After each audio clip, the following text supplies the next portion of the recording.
另外，检调即马扩大侦办假钱，找人去创假的医疗证明，招商做兵。内政部是即马表示，这款不法的手段涉嫌招商做兵的，大约有120个人。伊嘛已经请主管机关国防部的军医局来研究修正体位区分的标准。做病前的药男体检，胃眼耳鼻喉，搁到心电图内外科拢爱做，确保身体无问题。即卖的病液体位分做伤病液体位、替代液体位甲免疫体位3大项。即卖却传出检警队查有闪兵集团利用福检机会，伪造病历替人闪兵。第一个呢，就是靠自己来嘛，就是把自己假装成说有一些病症在上面哈，然后已经到了免疫的体位，然后这样通关。第二个就是请枪手。那枪手可能有些是慢性的疾病。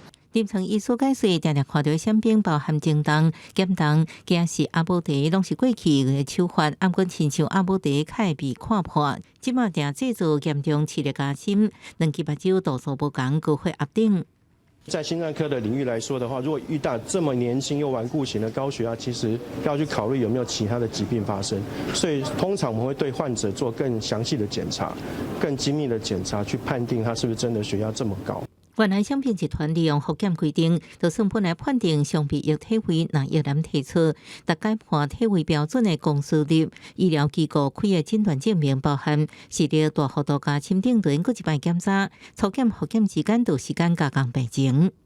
我们不会直接用他这个病历就去做检查，而会再送医学中心。然后，一男如果说体位本来他是常备兵要去当兵的，后来改成替代役体位或免疫体位的话，按照规定的话，还要再送中央一男体位审查会去做审议。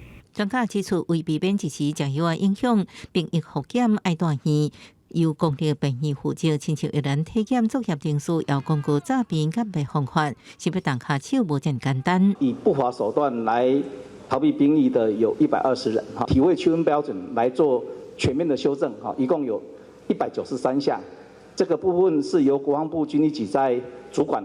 那么这193项，我们会逐项的来讨论。内政部强调，会制定更加完整的 SOP， 让病疫体检、复检作业过程更加严格公平。新北民政局表示，这波闪兵集团的复检病院包含3种8型、大甲军病院等，毋那伫8型，毋过爱搁等最后的调查结果。记者综合报道。